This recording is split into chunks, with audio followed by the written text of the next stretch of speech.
Alrighty, ladies and gentlemen, welcome back to another reaction video. Today we are watching Baseball Doesn't Exist, which is a strange name because baseball definitely does exist. Rockies fan right here. Rockies gonna win World Series 2026, baby. Let's go. Like that's ever gonna happen. What a load. If not, then I'll take the Cubs too. I'm okay with. Okay, anyways, today we're watching weirdest batting stances in baseball history. So I saw this and it just caught my attention. So I'm like, you know what? Let's react to it. I started this new channel. We might as well actually react to stuff. You good though? You need some snacks? This is 18 minutes, so you might need some snacks. If not,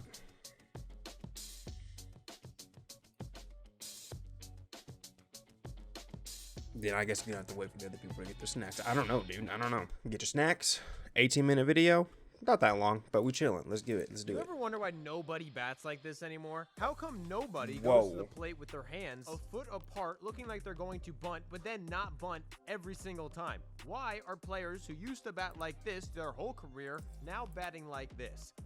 Across baseball, weird batting stances like these are going. What is that guy doing? But which player had the weirdest batting stance of all time, and why are these stances squatting? That dude was squatting. That dude was squatting like he was about to take a doo-doo, but he all right. Going away. Or he probably hit a dinger. Question, why did anybody ever hit like this in the first place? Well, believe it or not, some of the dumbest looking batting stances actually have the dumbest explanations. Like John Wackelfuss, who would stand in the very back of the box, keep his feet 3 inches apart, face his entire back towards the pitcher, then swing. According to him, he did this because he tried it once in Puerto Rico, got a hit, and just kept doing it. Okay, then I guess it doesn't matter. Like, why would you change what's working? But that's so bizarre. That's bizarre. He went on to play 11 MLB seasons batting like this. Damn. Batting stance is essentially how a batter Bryce stands Harper in the box. Each one is different. Each batter has their own philosophy.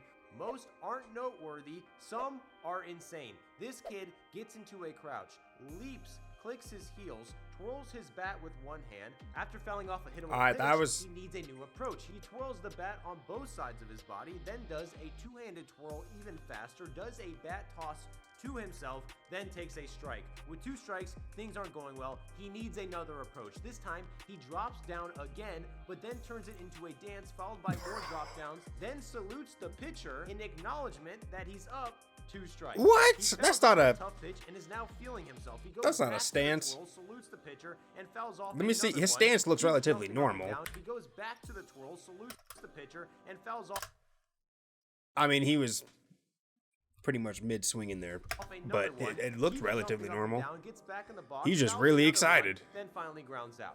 Nothing in baseball forbids you from doing this. However, in this case, true. the tournament director warned the team, said it was dangerous, and said, quote, "We cannot accept this," then banned the stance. But for the most part, as long as both feet are in the box, you can pretty much have any stance you want. Throughout baseball history, batting stances were way less important than you probably realize. For decades, the popular notion was a batting stance was just a starting point. When a player starts their swing, that's when mechanics take over. Swing mechanics are the important part. Players study, practice, and obsess over mechanics, but what you did before usually was up to personal preference to help your timing and feel. Wow, okay, that's actually, I mean, it makes sense. It makes sense. I'm playing a little, like, you know, baseball in a little league with my local town and whatnot. These are interesting tips. Just compare Big Papi's normal-looking stance to Kevin Youkilis, maybe the strangest stance of his era. He would bring his knees together, put his bat over his head, point it towards the pitcher, and even separate his hand about a foot apart on the bat. Youkilis became one of the best hitters in the league doing this. No way. And he plays for that Astros. At the Astros. Youkilis became one of the best hitters in the league doing this. It's Boston. But as weird as this stance was, when compared to Ortiz, the swing itself is pretty much the same. Yeah. Stances are just mind tricks that batters use on themselves to get ready to hit. This guy would stretch his front foot almost out of the batter's box and stretch his back as far back as possible. According to him, he did this after talking to a sports psychologist who emphasized the importance of a repeatable routine. This somehow became his routine, and he did it every single pitch. The stance looks insane, but the swing itself is actually pretty standard. For many, a stance is less about the actual string and just a pre-pitch routine. And some of these are stranger than others. Oh, okay, bro. Pause. Get off my screen too. No. What was that, bro? What was that? My dude just, I mean, oh my lordy Lou, he enjoyed that a little too much.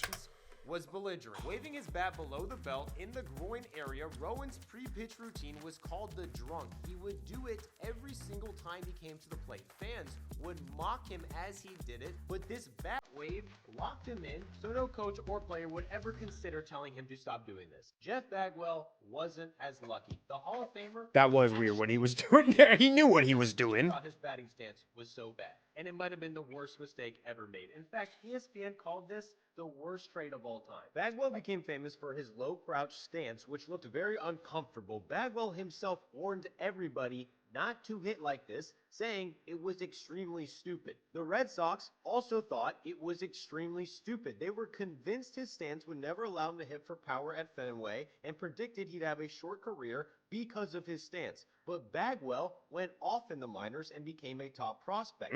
Convinced this wouldn't last, the Red Sox used his success as an opportunity to trade him for someone better. So in 1990, that's fucked. they traded him for a 37-year-old reliever, Larry Anderson.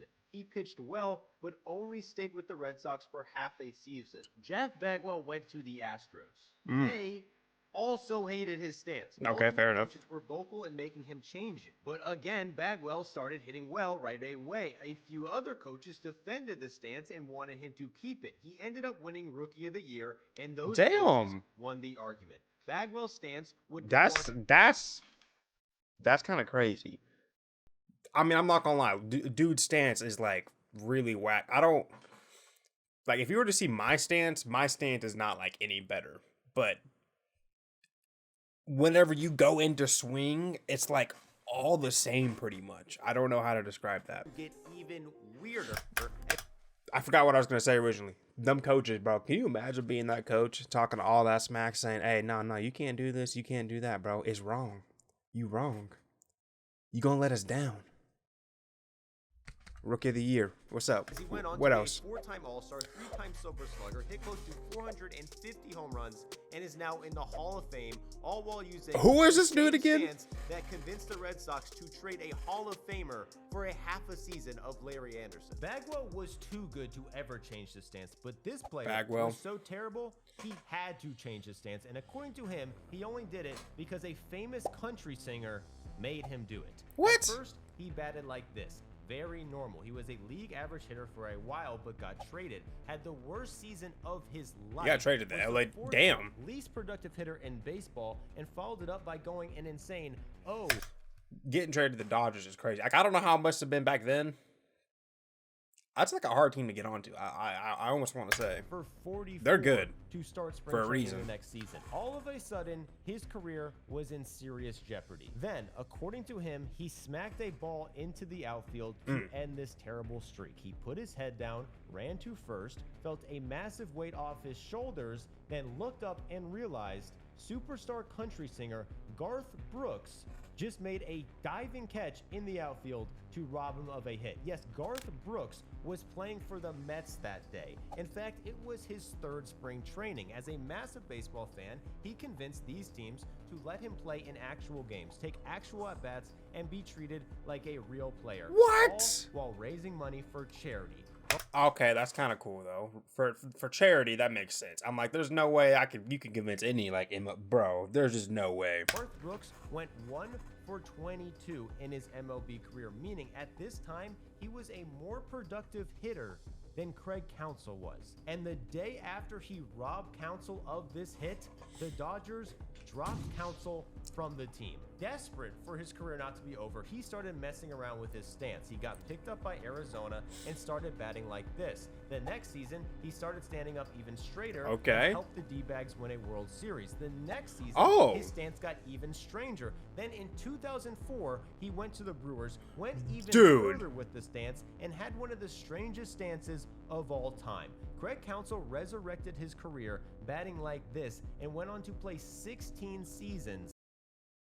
Dude is not. He's holding up a sword for the Lord. Like oh my Lord Jesus, please, I give you I'm your sword and your shield type shit, bro. All because of Garth Brooks.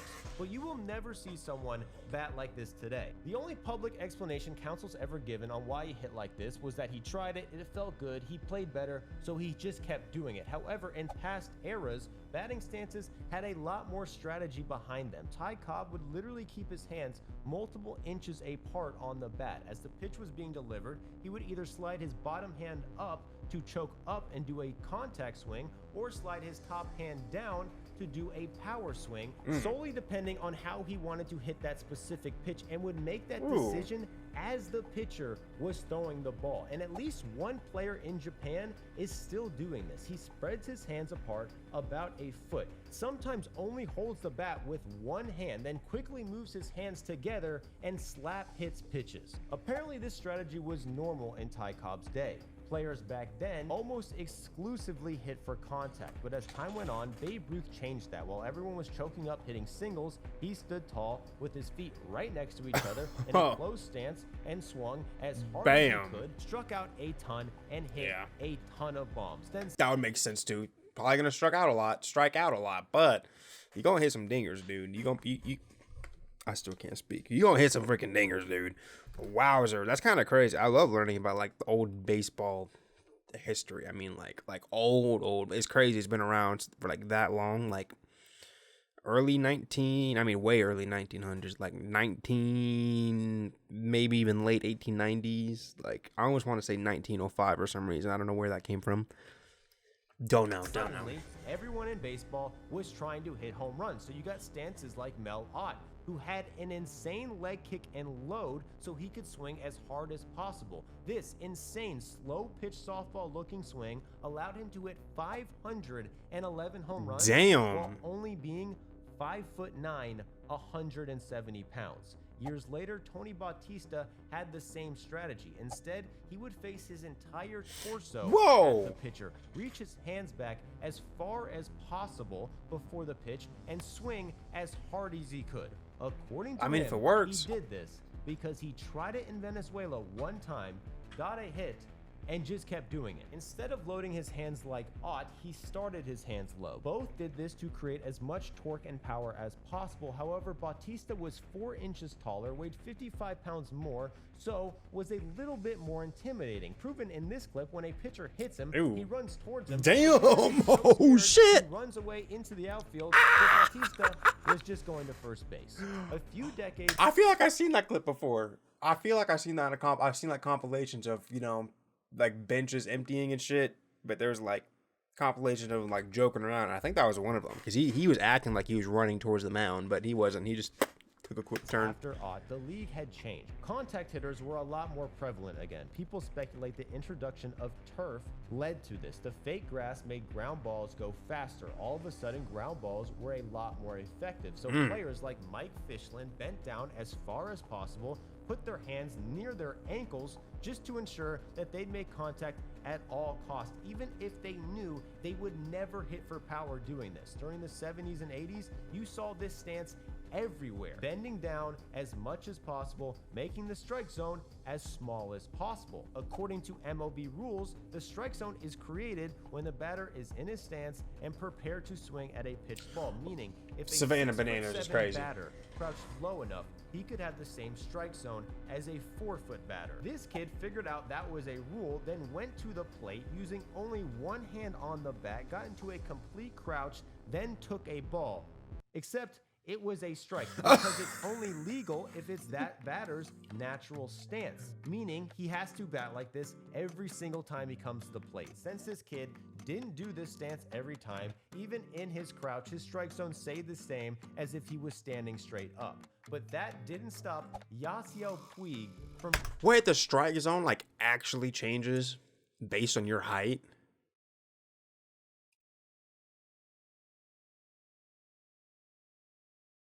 What the trying it in an actual MLB game. After this clip went viral on social media of a kid in the Little League World Series trying this, Yasiel Puig did it in a real game. He didn't fully commit, and since it's not his normal stance, the strike zone did not change, and he took strike one. But if Puig did this every single time, his strike zone would be minuscule, and a lot of players actually did this. Ricky Henderson says he had this stance just so he could make his strike zone as small as possible and get walked as much as possible so he could steal as many times as possible. It worked. He stole an MLB record 1,406 times. Holy shit. That's a lot of fucking stolen bases, dude.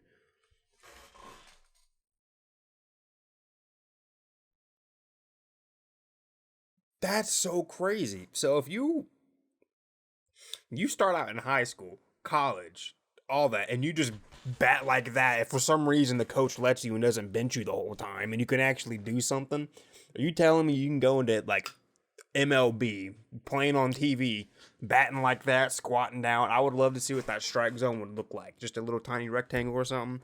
That would be crazy to see. There's no way they would allow that in like actual MLB. There's just no, obviously they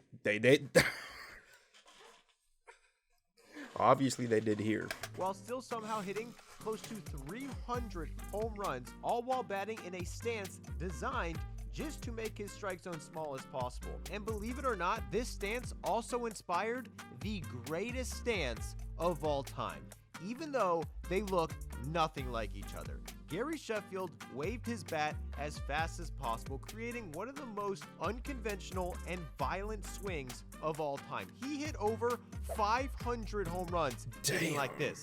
According to Sheffield, his swing was inspired by Ricky Henderson, even though his swing looks nothing like Henderson's. However, he liked the way he played with confidence and flair. Damn, that dive was crazy. Celebrated, talked, smacked, and always backed that should look it like up. it hurt. Sheffield wanted to have his own style like Ricky and says he created this batting stance basically just to be different. He thought it looked cool, tried it in batting practice, says he hit 10 home runs in one round and never went back. When someone told Sheffield his batting stance seemed like a you to the MLB establishment, he responded by saying, quote, "I agree with that assessment." Sheffield definitely worked endlessly on his swing, trying to get his mechanics down to produce the power and consistency he needed to be a good hitter. However, the stance and bat wiggle itself was more about aesthetics, at least at first. And this was accepted back then. He played in the golden age of stances. Around this time, players like Tony Bautista, Kevin Youkilis, Jeff Bagwell all excelled with weird batting stances. One of the best players in the league, Cal Ripken, seemed to change his stance every single game. In 1989, he started the season batting like this. By the end of the year, he was doing this. In 91, he introduced a bounce. The next season, he changed it again to this. And the next year, he chose his third stance in 3 seasons. By 1995, he decided he needed to loosen up his hands. In 1996, he decided he needed to relax a little and ended up creating the notorious What the f is that? What is he doing? He said violin. That's... Pause on that. Let's not... We're going to cut that out. He would slide his bat on his shoulder back and forth as he waited for the pitch to come. He continued to change his stance all the way up to his final season. Ichiro is also a testament to this era. He came to America with a Japanese style of hitting that most people thought wouldn't be successful. The style he developed was called the pendulum swing. He would swing his leg across the plate for time and balance. Bringing this stance to America was controversial. People worried he wouldn't be able to hit the higher velocity in MLB swinging like this, but even though nobody in MLB hit like this, his coaches allowed him to do it without changing his technique dramatically. If he came up today, that might not be the case. Just look at Shohei Ohtani, who hit with a leg kick his entire career in Japan. He brought it to America, but didn't even make it out of his first spring training before he switched the leg kick to a more conservative toe tap. He instantly started hitting better, and He's kept it ever since. Connor Joe is another player who entered the league with Toe tap, leg. I kind of do like a little leg kick. I won't lie. Okay. That's kind of, I'm learning a lot. This is cool. You enjoying your time? If you need to go to the bathroom real quick, this is your time to do it. So go ahead. We'll wait.